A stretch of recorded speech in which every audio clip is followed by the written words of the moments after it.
E aí, pessoal? Bom dia a todos, buenos dias a todos. Agora eu falei com vocês, vocês não me ouviram, certo? Confere? Não, eu estou ouvindo só agora. Ouvimos agora, doutor. Tá bom, tá ficando doido aqui já. Vamos esperar que seja às 11h30. 12 minutos. Já vou tomar um vaso de água. Recém estou terminando com o grupo 3. E aí já ingresso com vocês. E já a gente começa. 2 minutinhos, pessoal. Só o tempo de tomar um copo de água.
Ya vamos iniciar.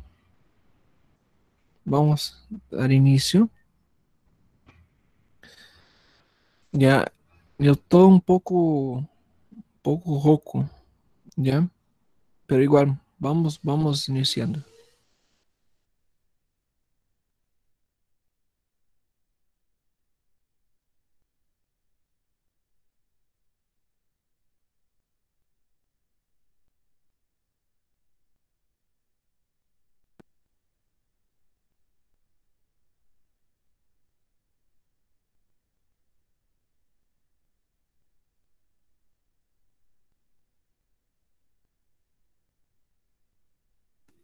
Bien, durante el día de ayer, la clase anterior miramos, ¿no? Ahí acerca de lo que es la disfagia y lo que es la dispepsia, ¿no?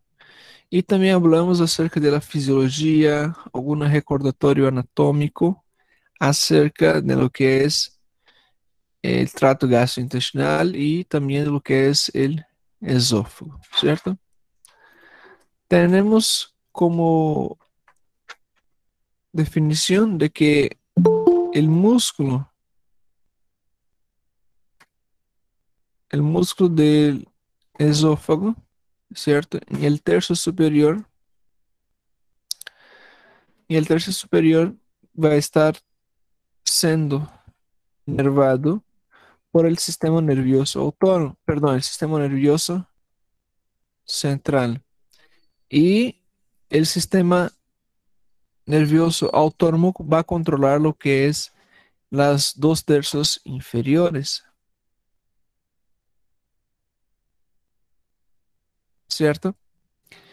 Y lo que nosotros vamos simplemente a encontrar en esas situaciones, lo que nosotros probablemente vamos a encontrar, son trastornos relacionados al sistema nervioso, ¿cierto? Como hablamos el día de ayer acerca de un ABC, ¿cierto? Recordando una vez más, tercio superior está formado porque es un músculo estriado. Y probablemente nosotros vamos a encontrar problemas relacionados al sistema nervioso central, principalmente lo que son las enfermedades neurológicas. Y lo que nosotros vamos a tener es una disfagia de transferencia, o simplesmente otro nombre, una disfagia orofaríngea, un distúrbio que va a impedir el paso del alimento en la cual la persona va a tener dificultad para tragar. Su principal síntoma sería que la persona va a estar engasgada, ¿no? Y los dos tercios inferiores vamos a encontrar una musculatura lisa que es controlada por el sistema nervioso autónomo, pero por la ley de la gravedad simplemente el alimento va a bajar hacia el estómago, ¿cierto? Lo que vamos a encontrar ahí es una disfagia de conducción. La disfagia puede ser descrita de las más diversas maneras, ¿ya? De las más diversas maneras se puede describir acerca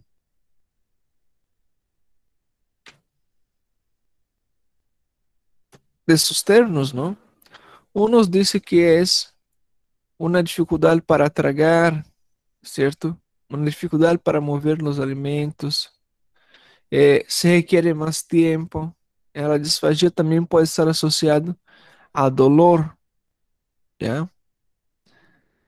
Entonces, va a tener algún tipo de dolor, ¿cierto?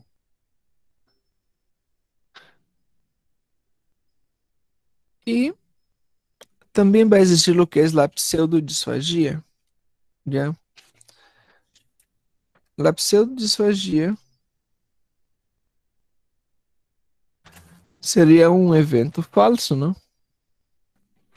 Sería un evento falso, en la cual de verdad no existe un mecanismo, ¿cierto? Sino que apenas una sensación de algo en la garganta, de algo que está, de algo que está ahí atorado ahí, ¿no? Y es bastante común en la población, ¿ya? Y está básicamente más relacionado a lo que es al estrés emocional, ¿cierto? Entonces, para nosotros ingresarmos, vamos hablando acá de pseudo, la pseudo disfagia. La pseudodisfagia está relacionada a lo que es al estrés, ¿ya? Sensación de que algo está obstruyendo la garganta. Relacionada al estrés, el estrés emocional, ¿no?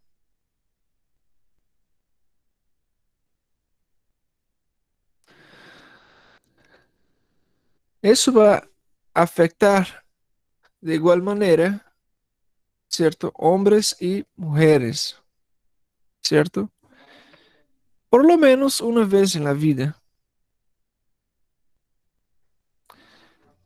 Los principales síntomas que nosotros vamos a encontrar sería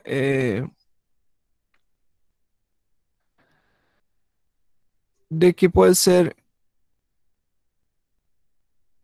una sensación de globos, así describe la literatura, ¿no? Globos, ¿ya? Y el tratamiento, no hay mucho que hablar, el tratamiento se refiere a tranquilizar al paciente, ¿cierto?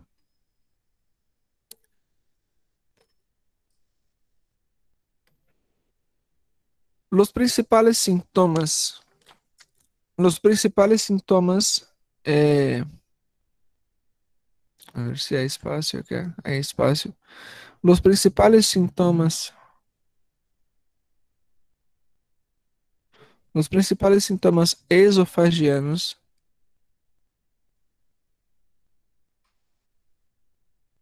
¿ya?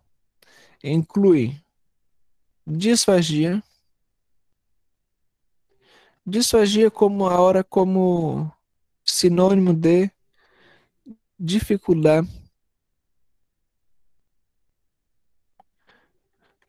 dificuldade para deglutir.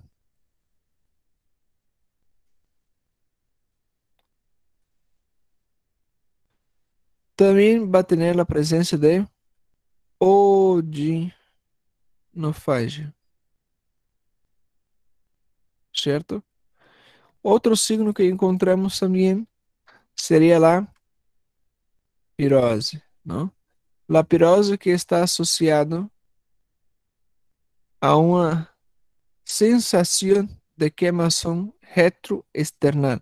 Y la pirose está asociado al esófago.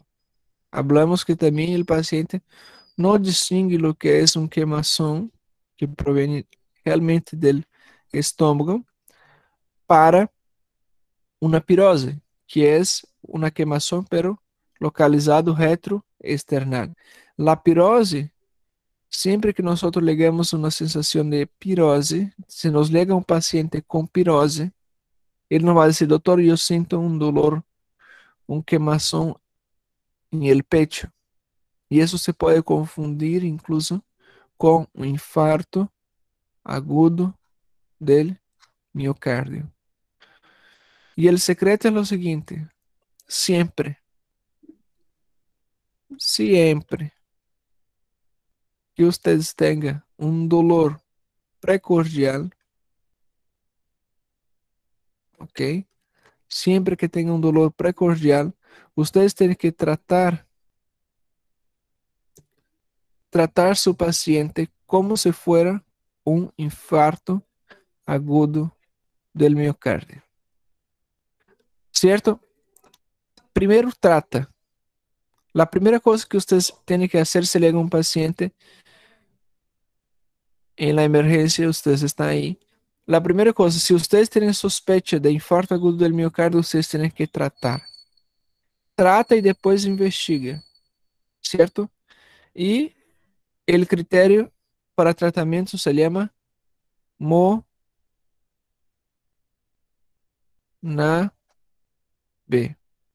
¿ya? Morfina puede ser otra medicación que alivia el dolor o de oxígeno,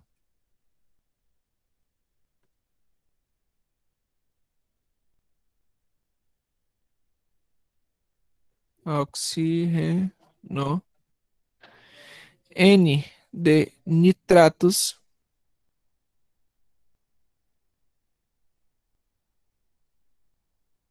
¿cierto? A de AS, ácido acetil salicílico, AAS, B de beta bloqueador,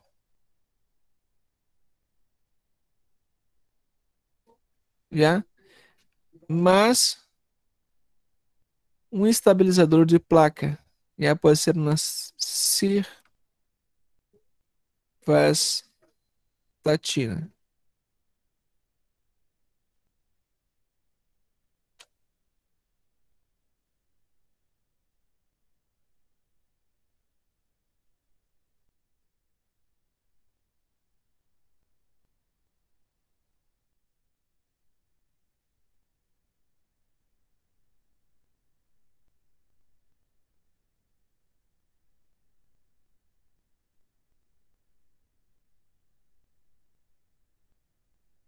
Muito bem.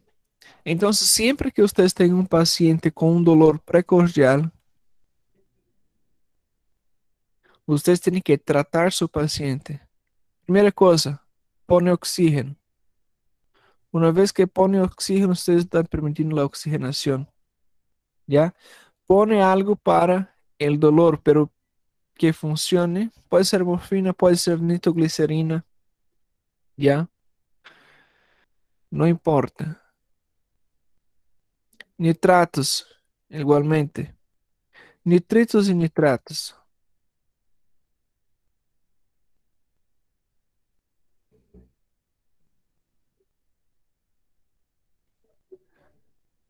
Aspirina, beta bloqueadores e cirvastatina para estabilizar a placa, para que as placas não se desprendam.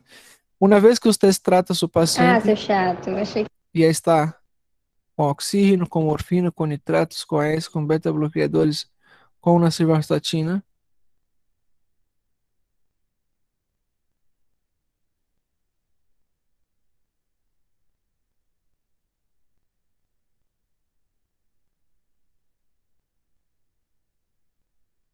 e durante esse percurso, vocês simplesmente agora vão investigar se era um infarto ou não era um infarto. Já vocês vão solicitar enzimas cardíacas, já vão solicitar CKMB e vão solicitar troponina, certo? Primeiro trata o paciente, depois solicita enzimas cardíacas para verificar se era realmente um infarto agudo do miocárdio. Só um momento, pessoal, deixa eu responder a doutora Consuelo aqui que eu não entendi o que ela mandou para mim.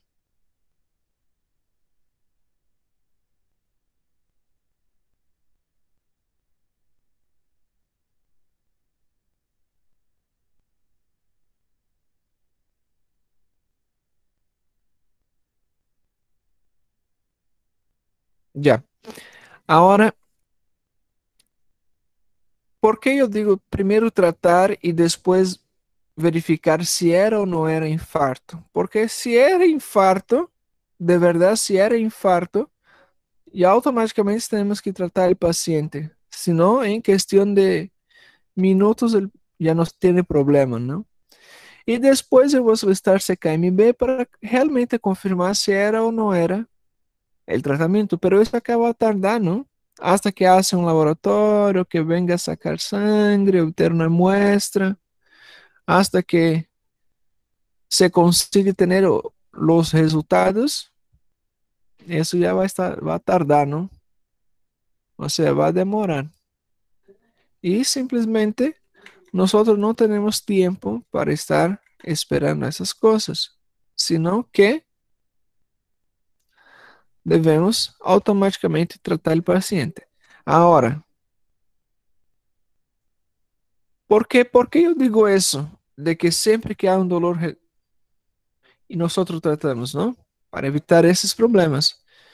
Pero una vez que yo descarto el infarto agudo del miocardio, aí sim eu vou pensar em uma pirose, ok? Depois de descartar o infarto agudo do miocárdio, eu vou pensar em pirose, certo? Atentos. Seguimos. Temos também a regurgitação. Regurgitação. A regurgitação está associado a reflujo, não? Está relacionado ao retorno de alimentos através do esófago hasta la boca.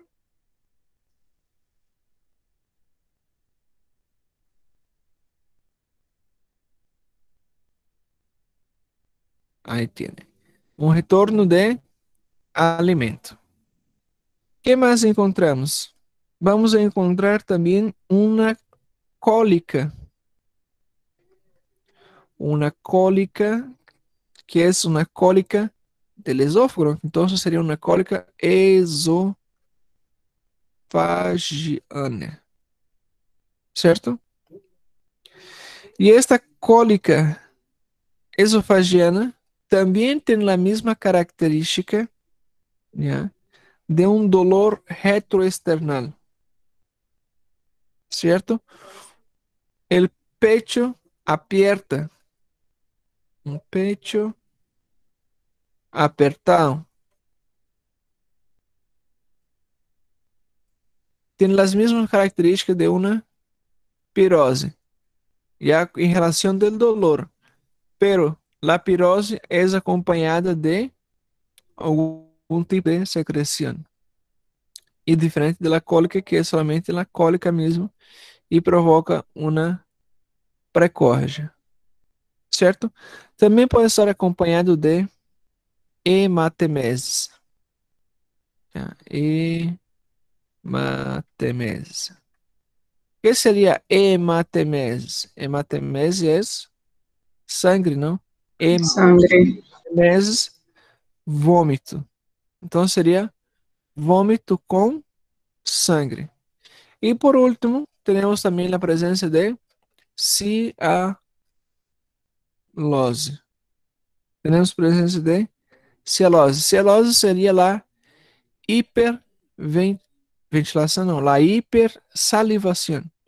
Ou seja, muita saliva. Aumento da secreção de saliva. Ok? Então, esses são os principais sintomas esofagianos.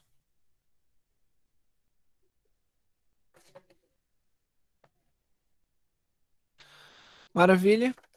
Donde encontramos? Encontramos em transtornos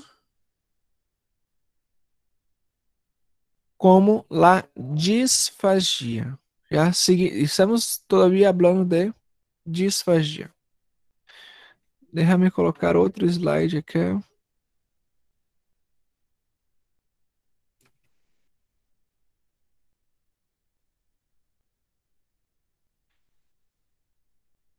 Já.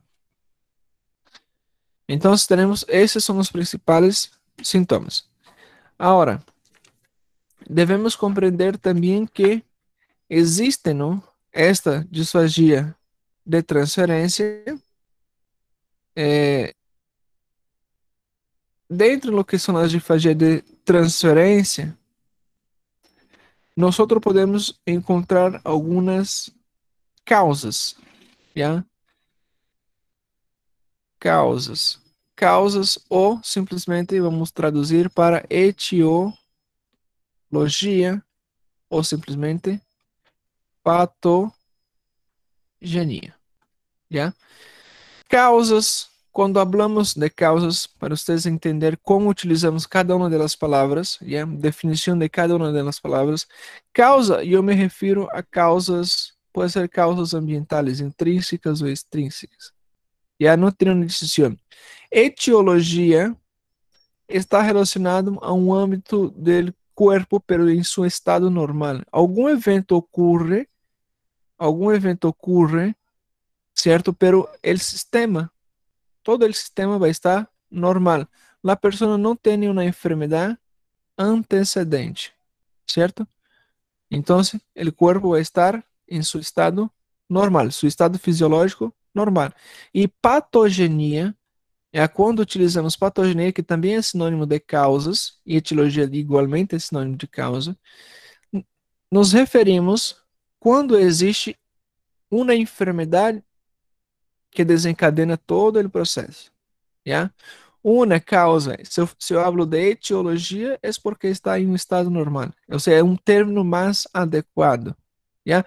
Causas, eu não me refiro se é uma causa é, referente à etiologia ou patogenia. Senão que é uma causa pode ser intrínseca, ¿ya? Ou extrínseca. E patogenia sim, patogenia seria causas patogênicas, não? Causas por algum tipo de enfermidades, certo? Então seria uma utilização mais adequada das palavras. Pero vamos resumir a causas. Já existem causas dentro da disfagia. Disfagia. Já dentro da disfagia de transferência.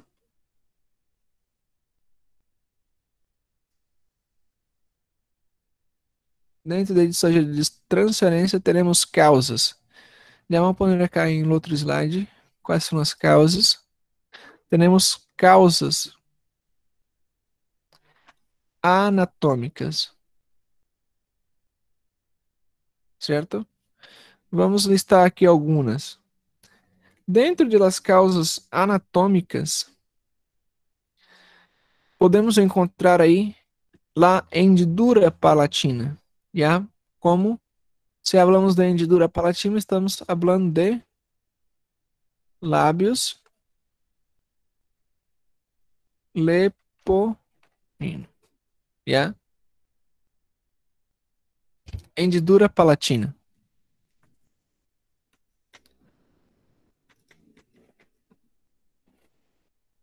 Certo?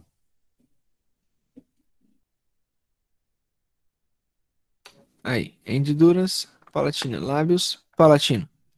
Outra coisa que podemos encontrar pode ser, claro, tanto lábios leporino, já em lo que é a hendidura palatina, ou também hendiduras de lá malformações, não são basicamente causas congênitas. Incluso pode ter acá lo que é la laringe. Creio que vocês já miraram isso em embrio, não? Também podemos ter la estenose. Já estenoses de cicatrizes. De cicatrização.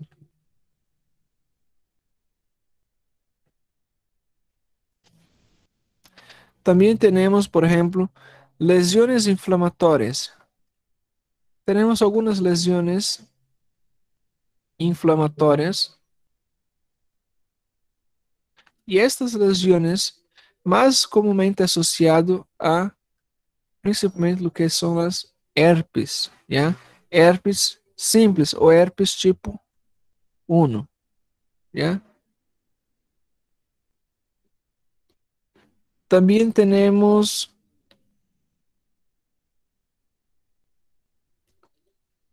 causas anatômicas posterior, já? Pós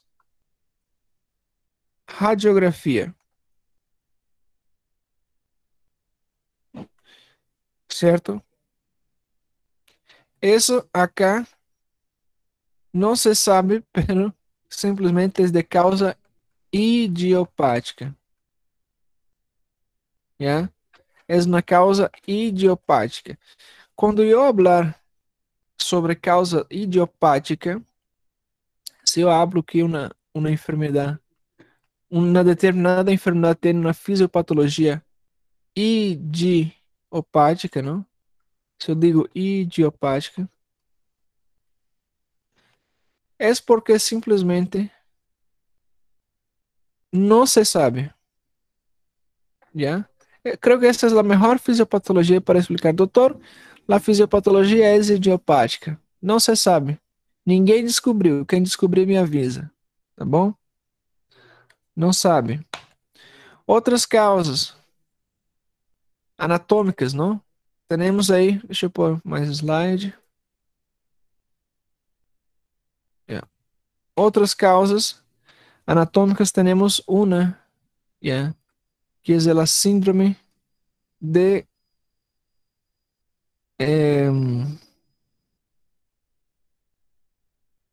da formação del divertículo, a divertículo de Zenker. Essa é uma malformação anatômica, ¿ya? Donde el esófago va a producir uma espécie de bolsa e vai formar um divertículo. Divertículo é uma bolsa, ¿ya? E simplesmente uma das características de um divertículo de Zenker é a halitose, ¿ya? A halitose crônica. Halitose crônica.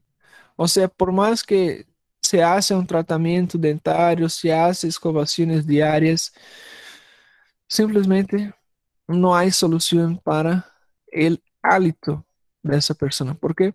Porque existe um divertículo aí no esófago e esse divertículo é simplesmente um armazenamento. Imagina que tem um divertículo, o divertículo simplesmente armazena alimento aí. E sempre a pessoa parece que está com a boca podre, certo? E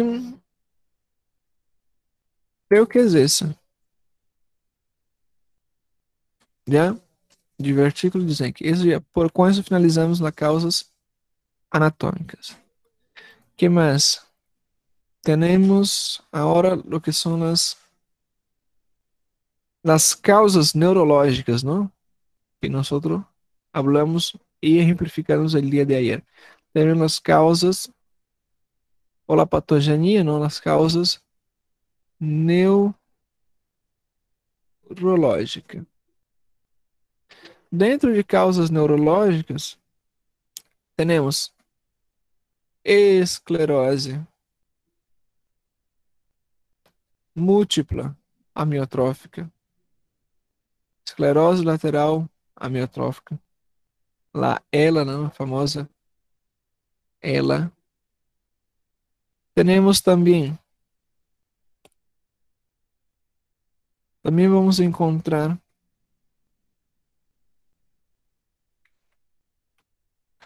é, Parkinson,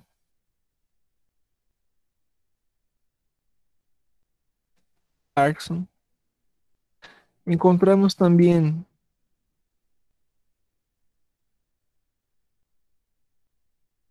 síndrome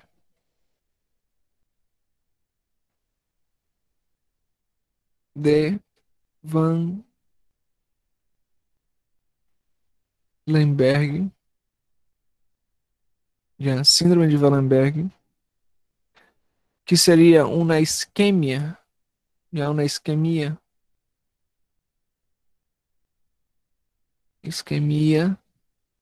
cerebral, certo?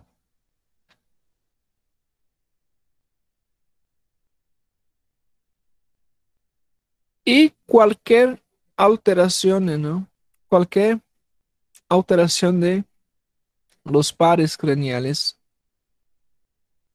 ¿cierto? Voy a poner acá en los pares, principalmente lo que son los pares 9, el 10, ¿ya? Y el 12, ¿cierto? Principalmente en esos pares craneales. Está asociado a disfagia de transferencia, ¿cierto? Outra causa, outra causa que podemos encontrar são as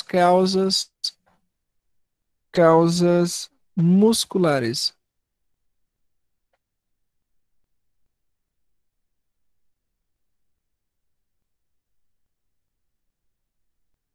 Aí temos causas musculares. Uma delas seria a miastenia,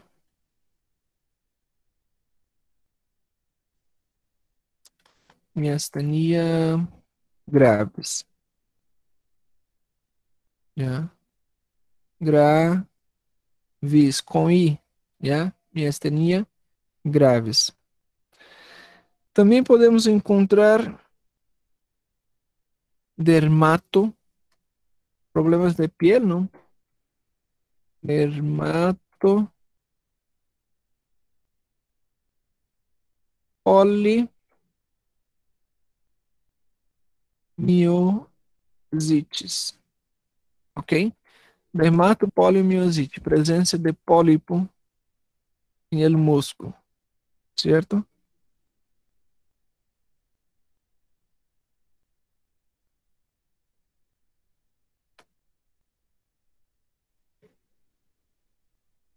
Então, temos aí basicamente três causas, não? Causas anatômicas, causas relacionadas neurológicas, não? E causas musculares, certo? Isso dentro da disfagia orofaríngea. Agora, dentro da disfagia esofagiana, certo? Dentro do que é a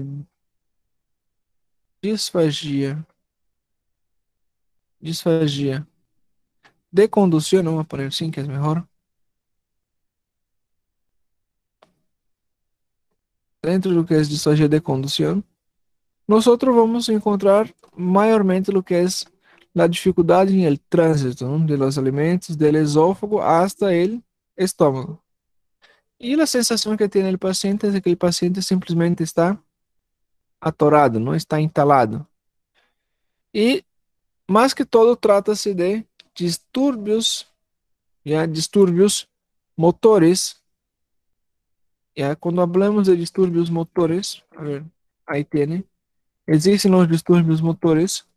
Esses distúrbios motores que nós vamos encontrar podem ser tanto neurológicos, com a menor frequência, e também como pode ser de tipo muscular. Pero vocês vão ver que a afectação neurológica se dá basicamente porque existe uma afetação muscular. E não é que é proveniente de um evento anterior, sino que é um evento provocado. E é um transtorno a mais, é um problema mais que está aparecendo. Ahorita vamos entender essa parte, certo? E basicamente existem três tipos de distúrbios, não? Distúrbios motores, distúrbios inflamatórios e distúrbios neoplásicos, certo?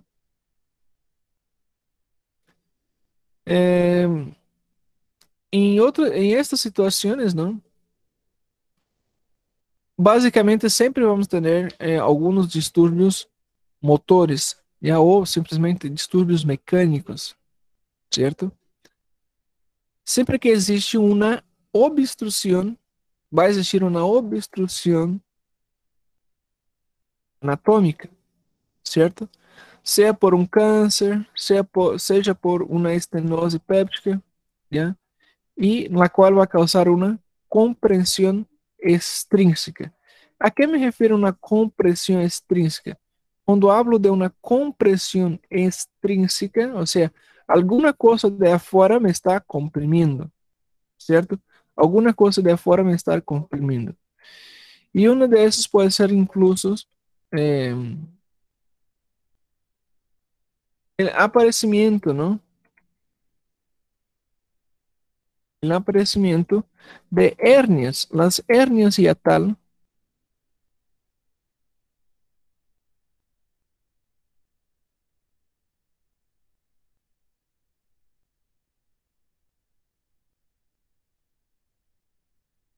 ya creo que el micrófono estaba apagado, ¿no? Ya, ahí. Vamos a encontrar disturbios, ¿no? Alguno de esos disturbios está relacionado a la peristalsis.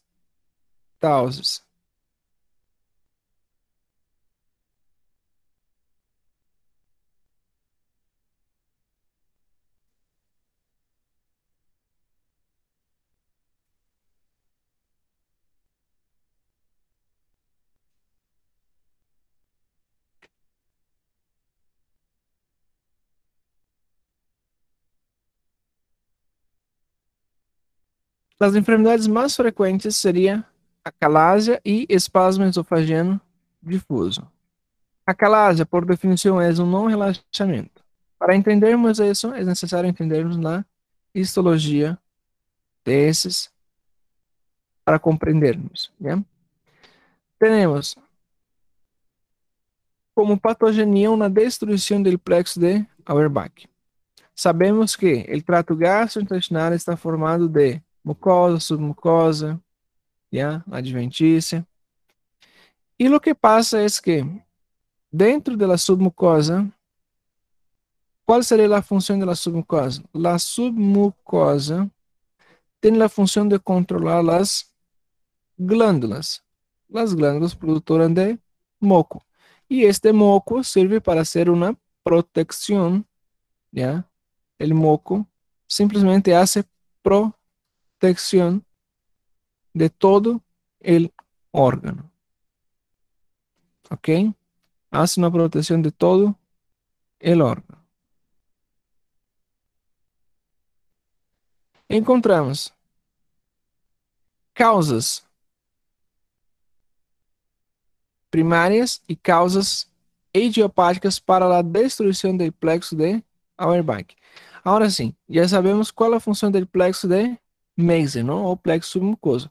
El plexo mioentérico, mira el nombre, mioentérico. ¿Qué sería el mioentérico? El mioentérico, nosotros vamos a tener una afectación de los músculos. Como su nombre dice, vamos a tener una afectación de los músculos.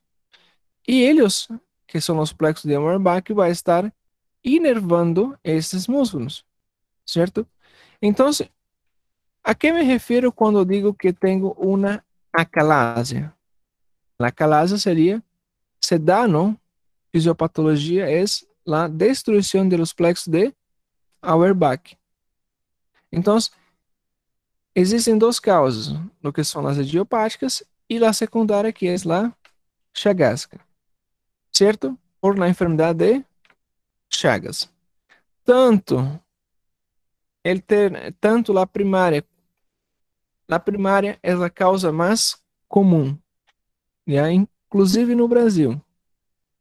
E las Chagas é a segunda causa de acalásia, certo?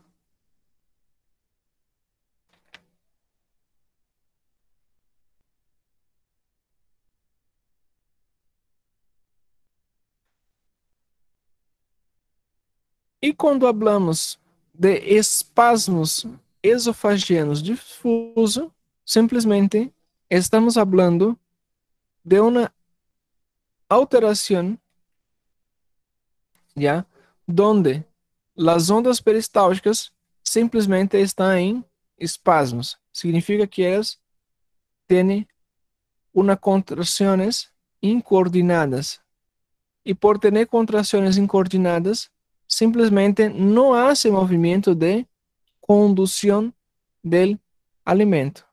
El alimento simplesmente queda ahí en el medio, ya queda ahí en el medio y simplemente no va a ningún lugar.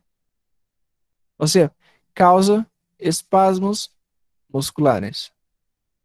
Y estos espasmos musculares comprometen la descida. Nem por la gravidade, el bolo alimentício vai amarrar. Porque el espasmo ahora está impedindo, certo? E se dá porque existe uma alteração, uma destruição de los plexos de Auerbach, certo?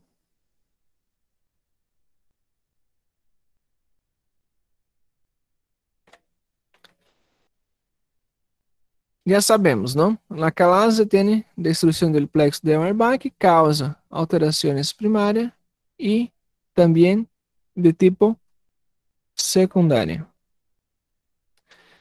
La clínica, nosotros vamos a tener una disfagia, ¿cierto? Vamos a encontrar una disfagia.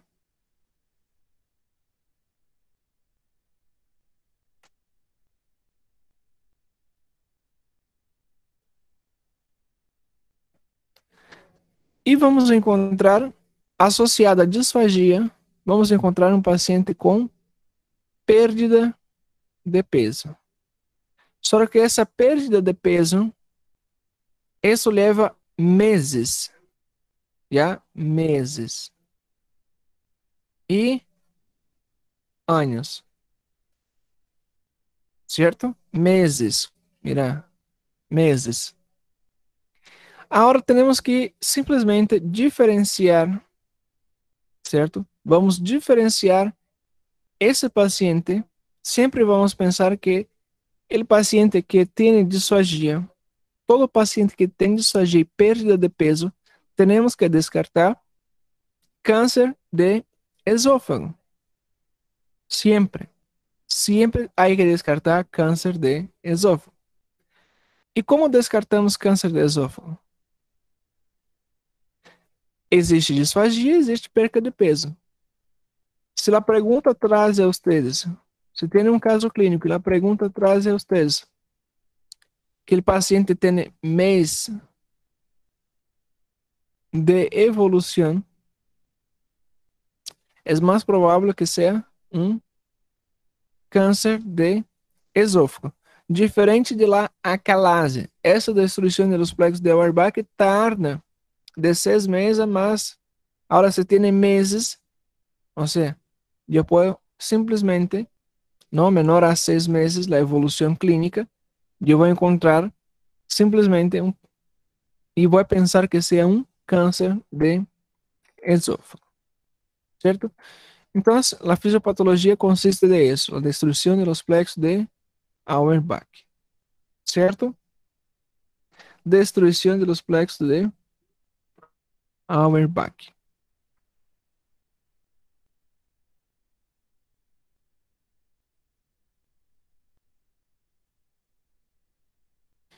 E se existe uma destruição dos plexos de Auerbach, simplesmente não vai ter coordenação motora em esôfago.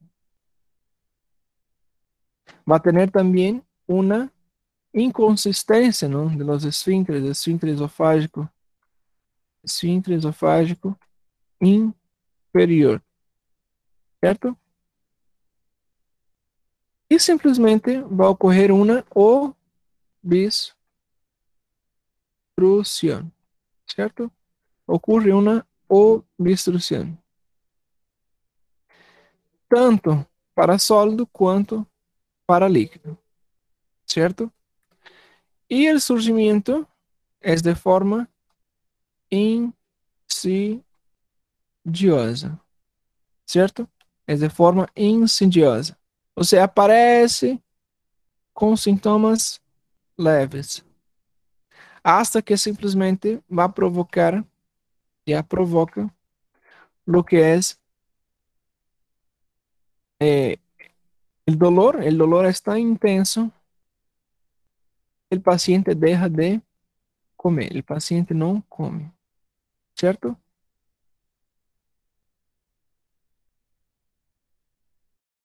Ahora, déjame borrar eso.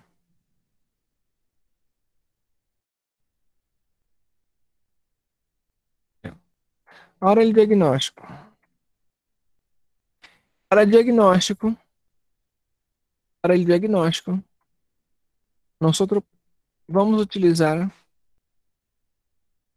como padrão ouro, como gold standard, la esfígado, perdão, la esófago manometría. Esofagomanometría. ¿Qué significa ese examen? Tenemos que cuantificar cuánto tiene de presión en el esófago, ¿cierto? Vamos a verificar cuánto tiene de presión en este esófago. Entonces utilizamos la esófago manometría. Esofagomanometría, ¿cierto? Y vamos a verificar la presión de ese esófago. ¿Qué significa con esa presión? Significa que existe una presión aumentada. Como existe una destrucción de los plexos, simplemente ellos ahora se van a manter más contraídos. Recuerda que el esfínter esofágico inferior y complementamente el cuerpo del esófago permanece de cierta forma contraído, pero en ese momento puede haber una mayor contracción, ¿cierto? Un aumento de las contracciones para simplemente tener un no relajamiento, ¿cierto? Entonces simplemente no va a relajar. Y ese examen de esófago manometría nos sirve para verificar la presión. Acá tenemos un examen donde nos podemos observar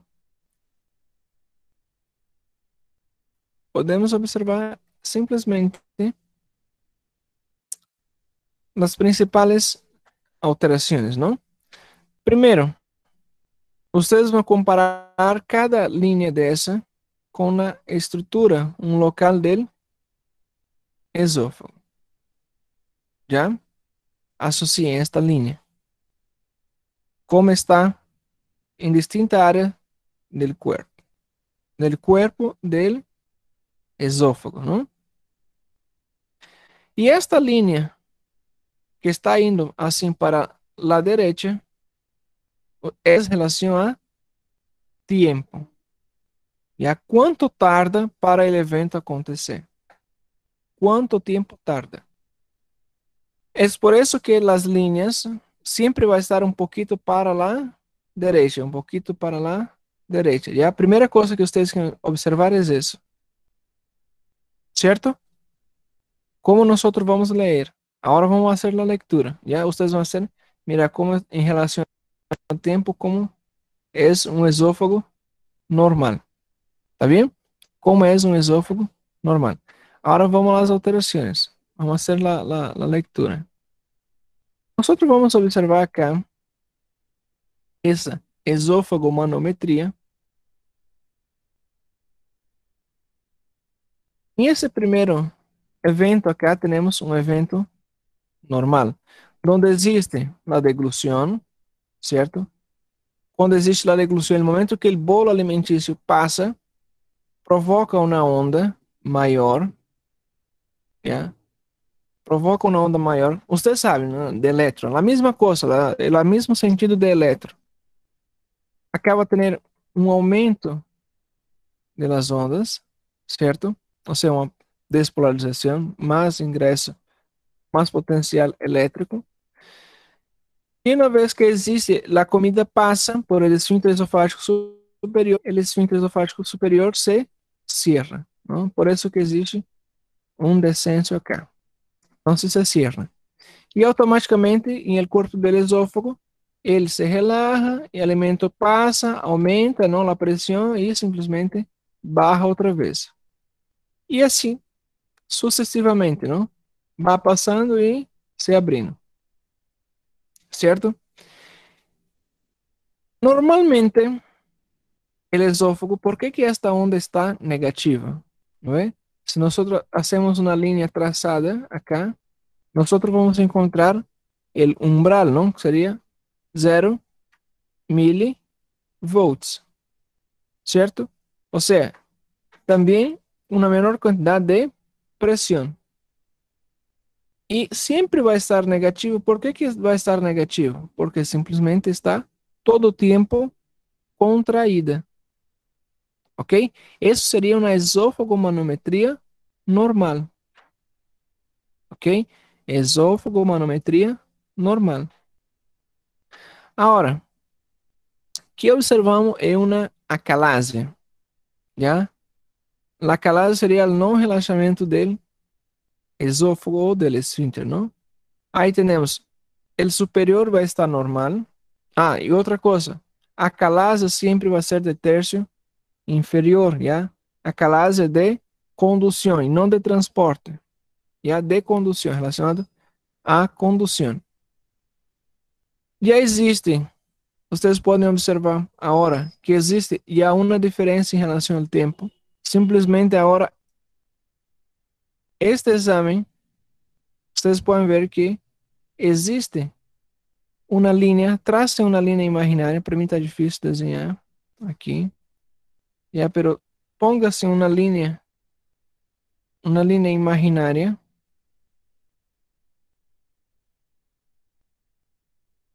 A ver, déjame colocar por el slide. Ya voy a poner una línea imaginaria.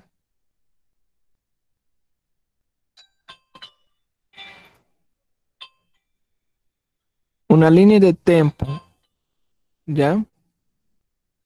Ahí tiene. Si ustedes observan bien, mira cómo está,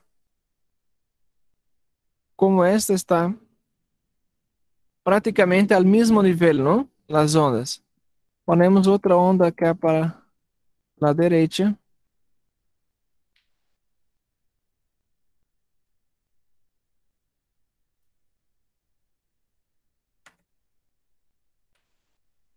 Ya. Vamos a poner otra onda para la derecha.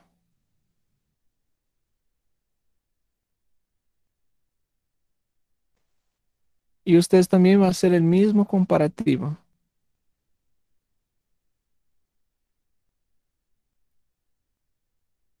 Mismo comparativo. En relación al tiempo. Ahora compare de la derecha y de la izquierda como existe un retraso. Simplesmente no ha fluido, ¿no? Esta línea, ¿cómo debería estar esta línea? Esta línea debería estar inclinada, ¿no?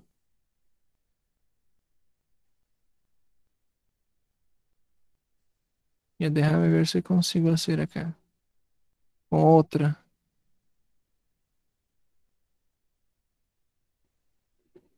La línea debería estar en este sentido, ¿no? En este sentido. Y todos los eventos deberían estar posterior a esta línea, ¿cierto? Vamos a poner otra línea acá comparativa de la primera. Mira la diferencia de la primera línea con la segunda línea. ¿Ya? Vamos a borrar acá. ¿Qué quiero mostrar? ¿Qué quiero mostrar para ustedes? Quiero demostrar a ustedes que existe simplesmente un retraso. Existe un atraso de lo que es la deglución. Y simplemente existe también una disminución de las presiones. Y esta onda, ustedes pueden observar muy bien, si trazamos una línea acá abajo, mira cómo esta onda está en menor cantidad, está menor. O sea, eso tiene más presiones negativas, ¿ya? Presión negativa. Esa también tiene, pero no es tanto como la otra, ¿cierto? Porque simplemente aquí no está habiendo un relajamiento del esfínter esofágico inferior. Es por ese motivo que el alimento, ¿no? Como nosotros podemos observar en esta análisis de esa esófago-manometría, encontramos esa diferenciación de presiones, ¿ya? Y no existe un relaxamiento, ¿cierto? Ahí tenemos una acalase. Por eso que el paciente nos refere que estaba atorrado, ¿no? Estaba entalado. Muy bien. Ahora existen tres causas básicas, ¿no? Aquí encontramos, para analisar mejor, encontramos una peristalsis normal, ¿está bien?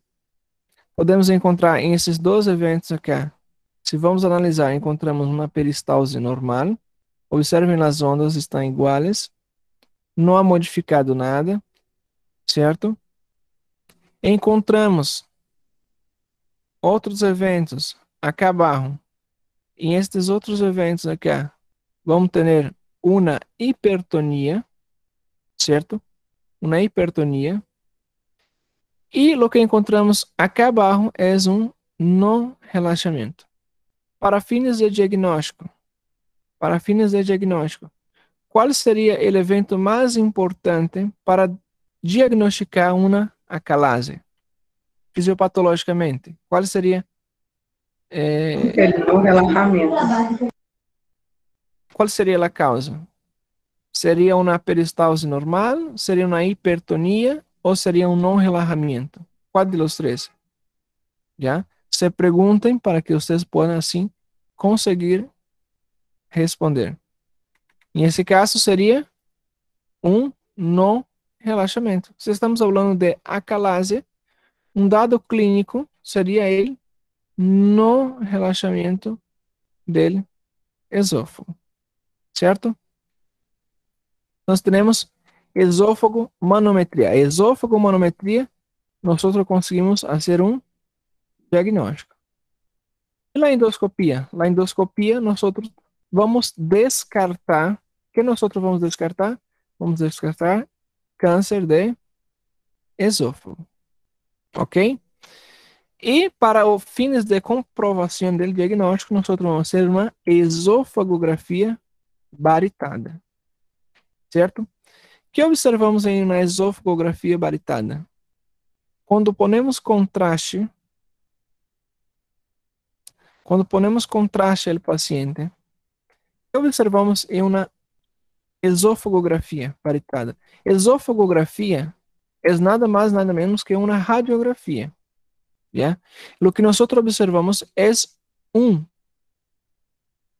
acá temos um esófago dilatado, pero el esfínter que está abaixo está obstruído.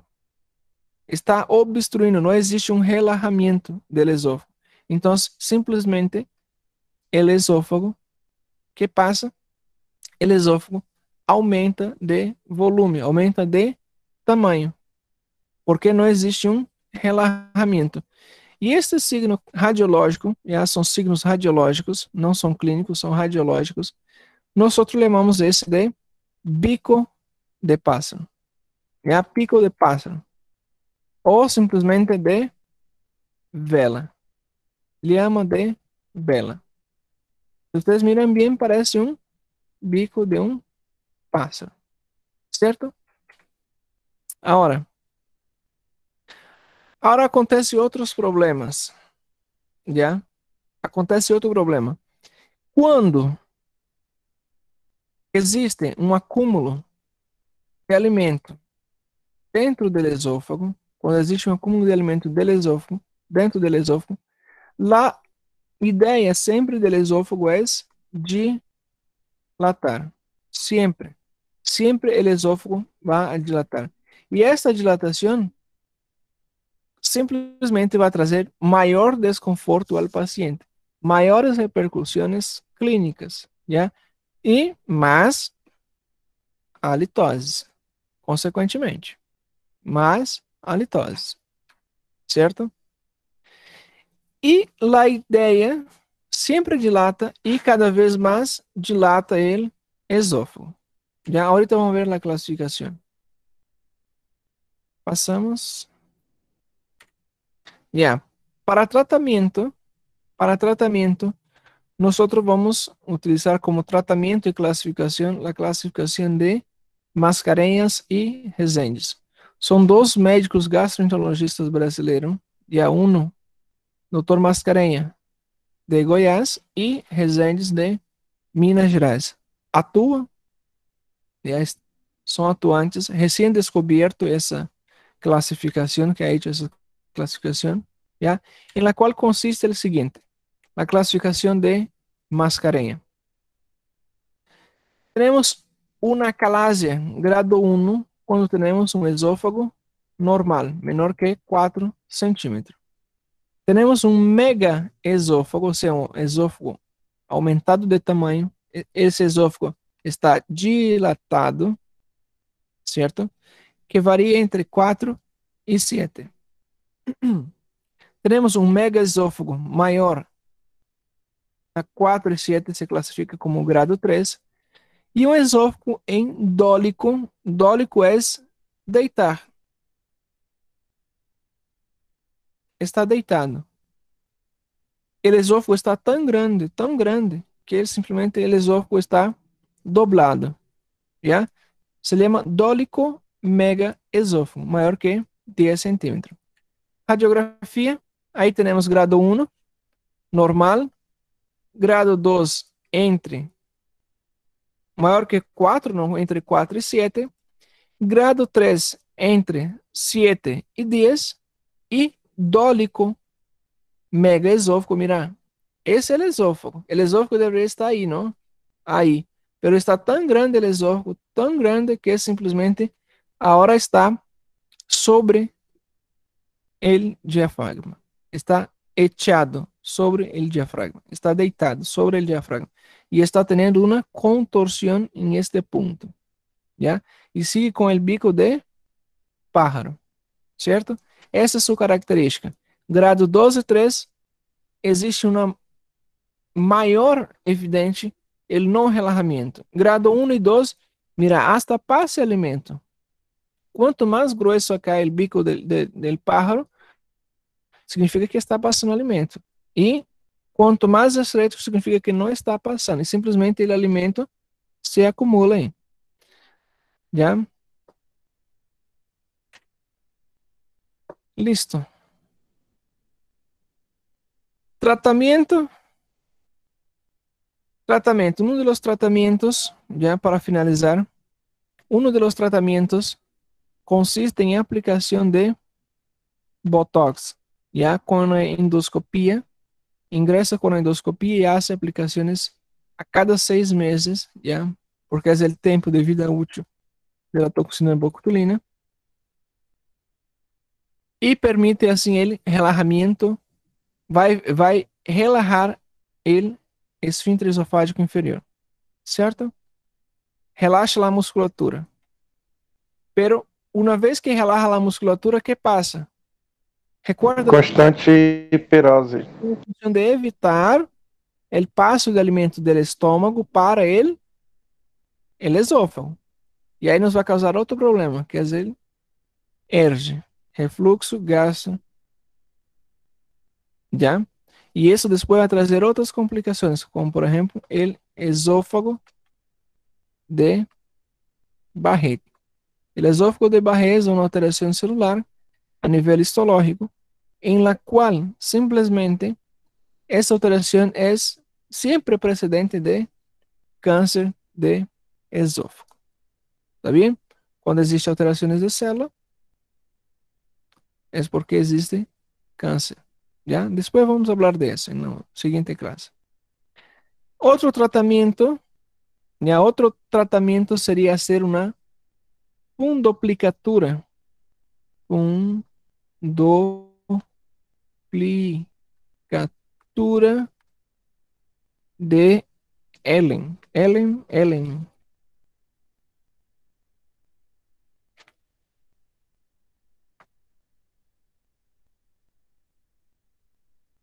Ellen, com Ellen. Eller. Isso, Eller. E é um autor é, estadunidense. ¿Ya? ¿Qué consiste la fundoplicatura de Erlen? La fundoplicatura es nosotros vamos ahora cortar, simplesmente nosotros vamos cortar el esfínter, ¿cierto? Vamos cortar el esfínter. Y una vez que nosotros cortamos el esfínter, nosotros vamos relajar. Pero para evitar que tenga, déjame buscar una imagen en internet. Fundoplicatura. Fundoplicatura.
¿Qué consiste en la Ellen? La fundoplicatura de Ellen, nosotros vamos a hacer, ya, nosotros vamos a hacer una cardio, cardiomiotomía, cardiomiotomía, ¿ya? Nosotros vamos a cortar, el esfínter está acá, ¿cierto? Ahí está el esfínter. Vamos a cortar, vamos a hacer una incisión y vamos a cortar. Vamos a aliviar la presión del esófago. Y el esfínter esofágico inferior ya no va a tener más funciones, ¿cierto? No tiene más funciones.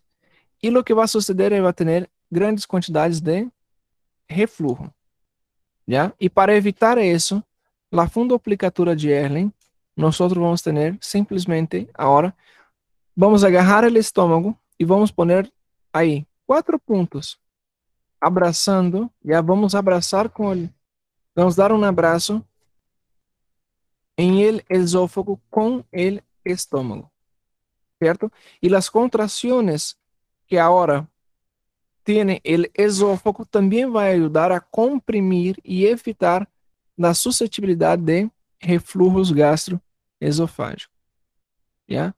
Eso consiste el tratamiento. Ese es un tratamiento definitivo, ¿ya? Tratamiento definitivo, ¿cierto?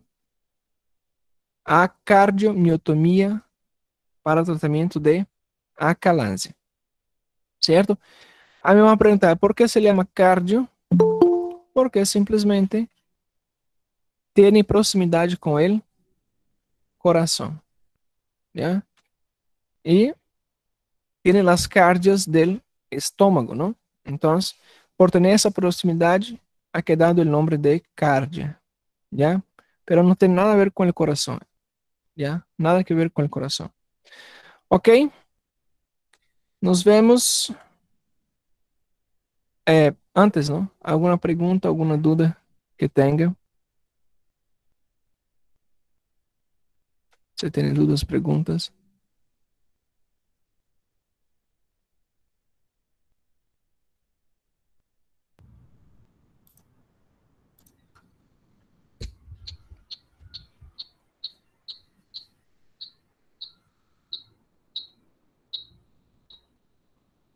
Dúvidas, pessoal? Perguntas?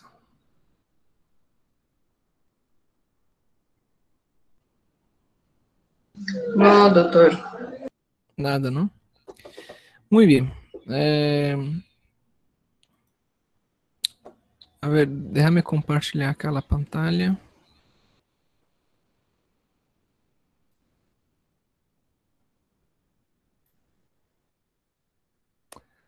Ahí tiene. Ya. Ahí tenemos acerca del libro, ¿no? Que está hablando ustedes. Nuestro examen hay tiempo suficiente, ¿no? Ese tema de esófago, como ya comenté a ustedes desde el principio, no entra dentro de lo que es esa primera parcial, ¿no? Pero todo lo que está en la primera parcial ya está revisado, ya solamente estoy esperando la publicación dentro de la liberación de Amazon, ¿ya? Y para hacer la publicación, ¿ya? Sería el primer volumen, ¿no?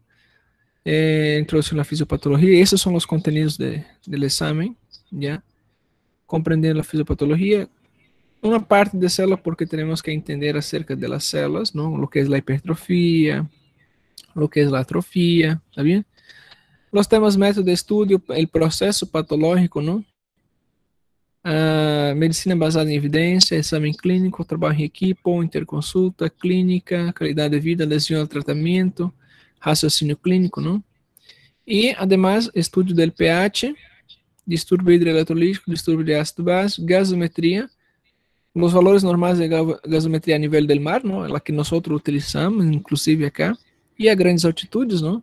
Como nós vivimos acá em uma região onde temos com certeza vão ter pacientes de outras localidades de los países andinos, ¿no?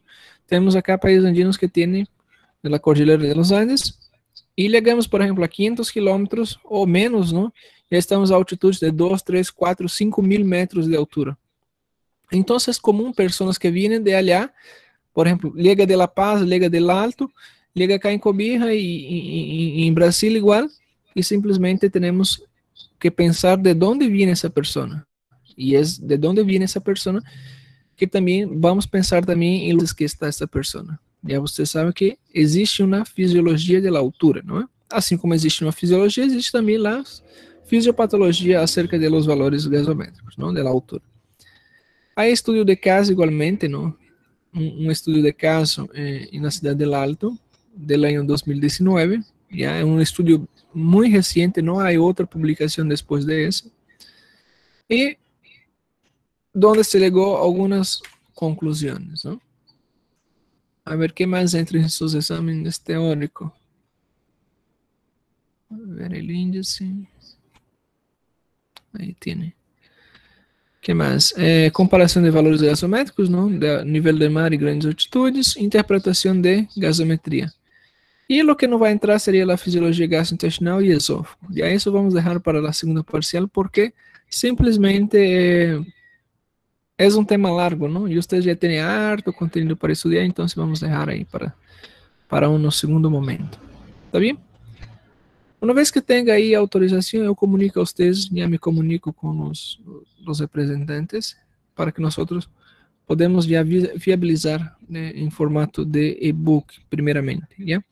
E posteriormente, claro, o formato de livro mesmo, porque tem que mandar uma gráfica e isso tarda como mais ou menos uns 20 a 30 dias. Então, para o dia 19 já não alcança tempo, não? Então, é melhor que seja com mais tempo. Tá bem?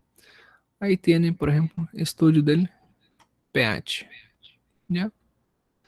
Todo que nós estudamos, solamente o que é essencial mesmo para que você sepa. Já há muitas coisas, por exemplo, dentro de pH, muitas coisas que, puxa, nada que ver, não?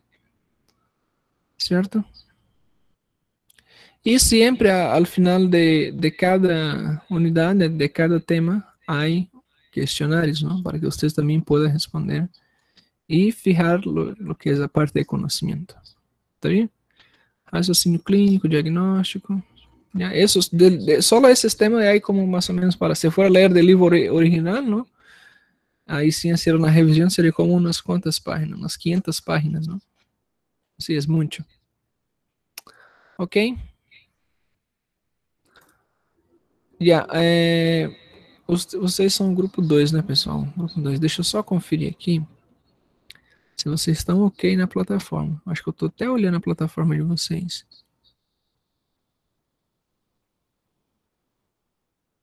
Já. Seguimos com problemas, ¿no? Tenemos acá, por ejemplo, hay personas que no tienen acceso a tareas. Y si ustedes también, por ejemplo, lunes empiezan los exámenes. Si ustedes no tienen la condición de mirar las tareas que manda el doctor, las actividades, tampoco tienen condición de mirar su examen. Ya eso estaba reclamando ahorita con la doctora. Y incluso ya estoy iniciando una carta, ya con todos sus nombres, para que solucione de una vez, ¿no? Porque ustedes van a llegar a exámenes y imaginar que no tiene acceso a la plataforma, no tiene acceso al examen, ¿no? Entonces, ya es un problema. ¿Está bien? ¿Cierto? ¿Alguna pregunta que quieran hacer? Ese tema nosotros va a llevar bastante tiempo, ¿no? Un tema largo, un tema extenso.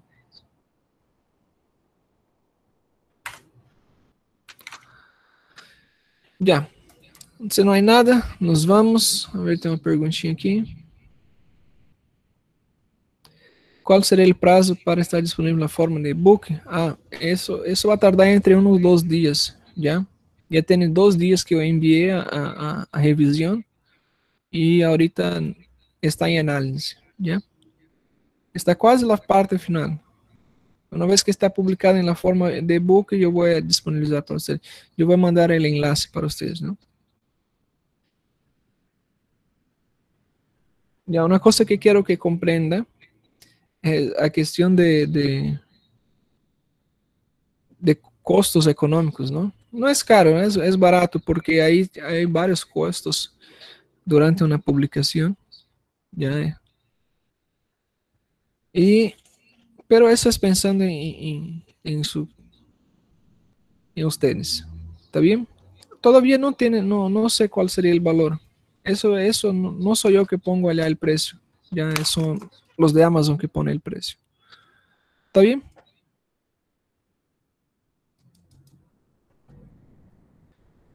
Muy bien.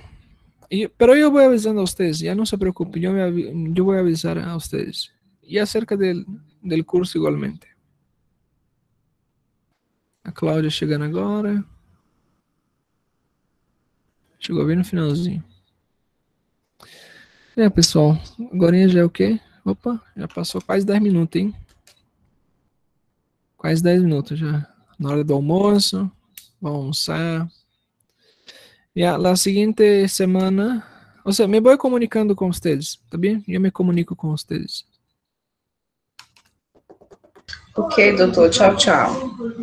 Tchau, tchau, pessoal. Nos vemos hasta lunes, ¿no? Tenham um bom fim de semana para vocês. Tchau, tchau. Bons estudos. Gracias, doctor. Graças, tchau, tchau. Graças, doutor. Gracias, doctor. Tchau, tchau, Jackson, Simon.